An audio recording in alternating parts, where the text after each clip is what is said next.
This week marks the 15th anniversary of the September 11th attacks. Thousands gathered in New York this weekend for a solemn ceremony marking the anniversary of when two hijacked airplanes crashed into the World Trade Center. Memorials were also held at the Pentagon and the site in western Pennsylvania where a hijacked plane crashed on September 11, 2001.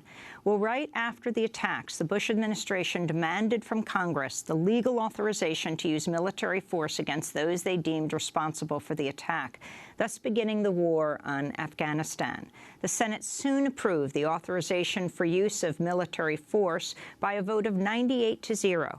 In the House, it passed 420-1. The lone dissenting voice was Democratic Congressmember Barbara Lee of California, who 3 days after the 9/11 attack voted no.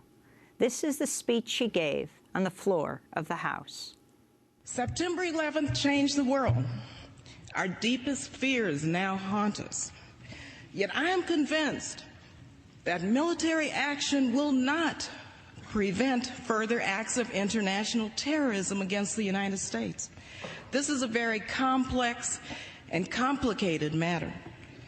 Now, this resolution will pass, although we all know that the President can wage a war even without it. However difficult this vote may be, some of us must urge the use of restraint. Our country is in a state of mourning. Some of us must say, let's step back for a moment. Let's just pause just for a minute and think through the implications of our actions today so that this does not spiral out of control. Now, I have agonized over this vote, but I came to grips with it today. And I came to grips with opposing this resolution during the very painful yet very beautiful memorial service. As a member of the clergy so eloquently said, as we act, let us not become the evil that we deplore. That was Democratic Congressmember Barbara Lee of California, casting the sole dissenting vote against the authorization for use of military force. That vote, September 14, 2001, 15 years ago tomorrow. After her speech, she was inundated with insults and death threats, reportedly needed around-the-clock bodyguards. Less than a month later, October 7, 2001, the Afghanistan war was on. It would become the longest war in U.S. history. 15 years later, the Obama administration continues to use the same military authorization for other attacks. For more, we go to Capitol Hill, where Congressmember Lee joins us from the Cannon Rotunda. She is chair of the Congressional Progressive Caucus Peace and Security Task Force, former chair of the Congressional Black Caucus. We welcome you back to Democracy Now!, Congressmember Lee. Glad to be with you, Amy. Your thoughts 15 years after you gave that speech and cast that lone dissenting vote on the floor of the House? Amy, my thoughts go back to that horrific day. And, of course, my thoughts go out to the families and to the victims, to the communities that were devastated by this horrific attack. And so we always have to stop and pause and thank our first responders and those who really came to the aid selflessly of those who were in harm's way. I voted against that resolution 15 years ago because it was so broad that I knew it was setting the stage and the foundation for perpetual war. And that is exactly what it has done. I actually asked the Library of Congress to conduct a study and to present to us the unclassified version of how many times and where it has been used. It's been used over 37 times everywhere in the world. And it's time that we repeal that blank check, Amy. Otherwise, we're going to continue in this state of endless war, and the American people minimally deserve their members of Congress to debate and to vote either up or down for a new authorization. 15 years is much too long to use as legal basis to wage war everywhere in the world. How are you trying to organize that repeal, Congressmember Lee?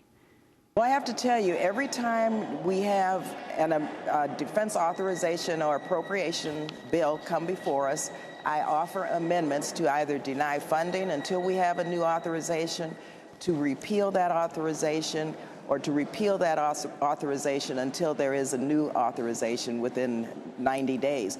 And I'm very pleased that we're building support. We've received up to 160-some votes for such a measure, as low as 135. But believe you me, that's a lot better than just one. And so I think what you see now is really bipartisan support building for the repeal of that resolution. Plus, you know, the public has demanded that we have a debate and a vote. And this takes, unfortunately, time, but we need to do this, and we need to do it quickly.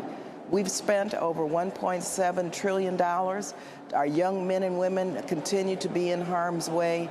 There's no end in sight. And so the American people deserve members of Congress to do their job, and that's to debate a new authorization and to vote up or down. That same authorization to bomb Afghanistan is being used today by the Obama administration to bomb Syria? I'm sorry, what did you say? That same authorization used to attack Afghanistan and Iraq is being used to attack Syria? Yes, it is, and it's being used. It has been used in Yemen, Somalia. It's been used for Guantanamo. It's been used for wiretapping. It's been used for everything. And what we're saying is that, you know, we have a new war, really, on a new war footing in Syria, and minimally the Congress should be straight with the American people and debate the costs and consequences of it. This 2001 resolution is the legal basis that the administration says gives them the blank check, or gives them the legal basis. I say it's a blank check to use force and continue with military action. I must say, though, Amy, that President Obama over a year and a half ago, submitted a new authorization to the Speaker. Speaker Boehner, now Speaker Ryan, won't even bring that resolution up, whether you agree or disagree with it. And I don't agree with what's in it because it did not repeal the 2001 resolution. But one way or the other, we should have it brought forward to the floor to debate it and vote it up or down, or to amend it, or to make it narrower, you know, to fix it in a way that members who would want to vote for it would vote for it.